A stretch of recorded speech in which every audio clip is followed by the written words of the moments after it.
The year 1861. The once united country now divided by hatred, the North and the South, would soon partake in one of the bloodiest wars the world has ever seen. Over 600,000 casualties, some of these soldiers young boys.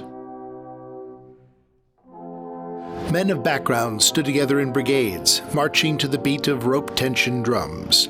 Regiment band members sounded formation orders, boosted the morale of soldiers, and even put down their instruments to aid the wounded. General Robert E. Lee, commander of the Confederate Army, expressed the importance of brass bands during the Civil War, saying, "I don't believe we can have an army without music." The Indiana Brass Band joined the 105th Pennsylvania Infantry in 1861. They would later grow to form the Wildcat Regiment Band. John C. Smith, a shoemaker of Indiana, and John T. Stratton of Strattonville recruited the original band members. Men and boys from Indiana, Jefferson, Clarion, Clearfield, and Westmoreland counties stood in formation playing their brass instruments. 130 years later, the Wildcats play on.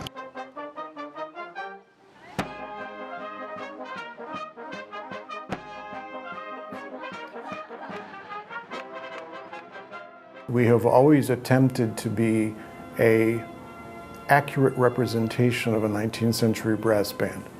And from the beginning, it was important for us to put together an organization that reflected what was once here. So we do play on original instruments, and we do play music strictly from the mid-19th century period.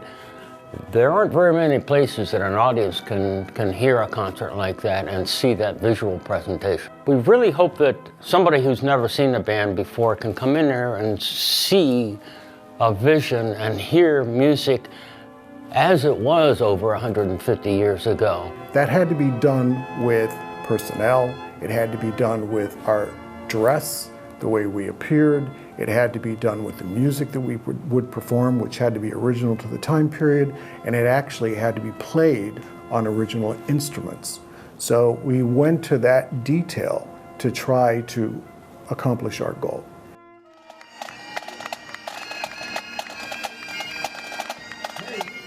The Wildcats have been consistently active in the region since the early 1990s. Recently, they had the honor of playing at the Indiana Bicentennial Parade on Philadelphia Street. Among the band's multiple achievements include dedicating the Gettysburg Visitor Center, holding concerts at the state capitol, and playing for hundreds of people at the Kennedy Center. None of this would have been possible without the integrity of B.J. Pino.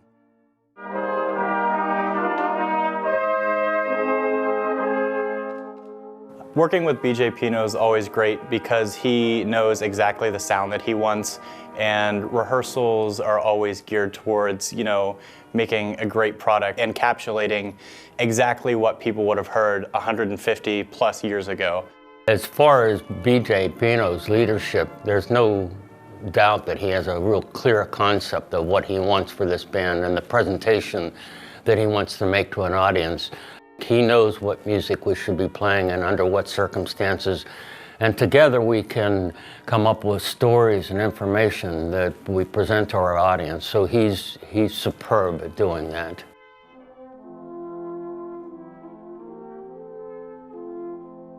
The fight for Little Round Top proved to be pivotal and had a bloody impact on the Battle of Gettysburg.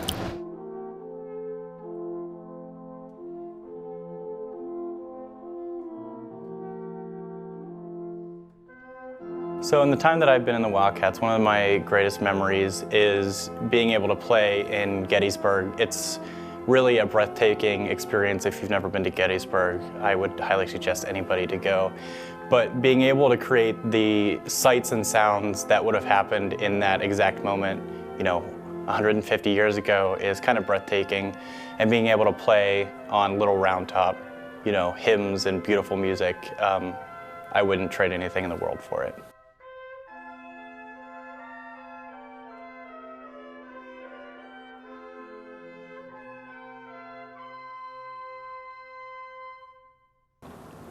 It was something that we wanted to do for ourselves. Not being selfish, we just wanted to pay tribute to those that we feel still remain. We actually feel almost as veterans when we return there because we've had privileges that few people have had. But the privilege of being able to interpret really what occurred there and tell the human interest stories.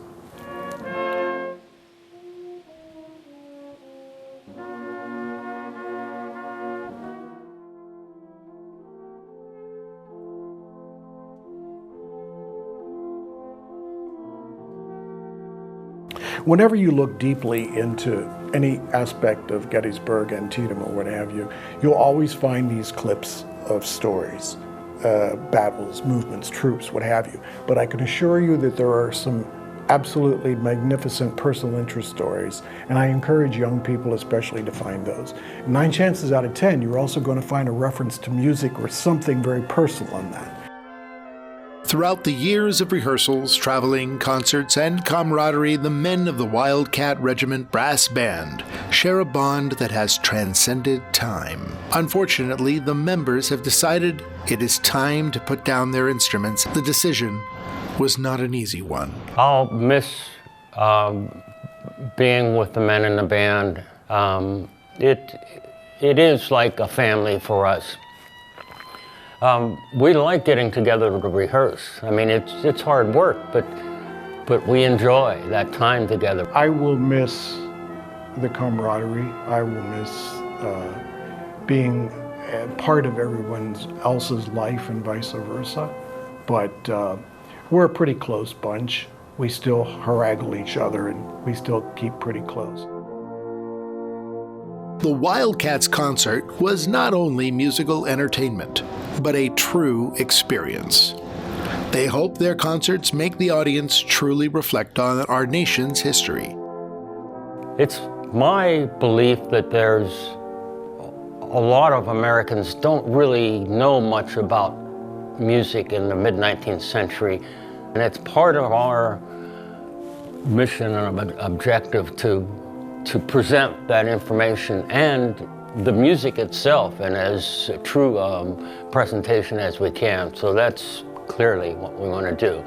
Hopefully this generation of the Wildcat Regiment Band can drum up some excitement about the Civil War and the things that had happened in the past.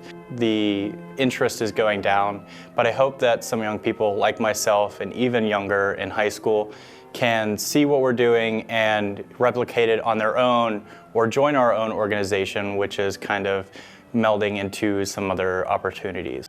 Saying goodbye was not easy, but the band members have comfort in knowing their music has touched the souls of many. As far as the education, we really want to reach out to young people, music educators and music students, and enrich them with this music from the 19th century. We want people to take away from our concerts that they have a look at where we came from. If your interest is music, then you understand what the effect of this brass band would have been in the history of band music in America and beyond. Or if your interest is in history, you would have seen how a band performed in 19th century culture.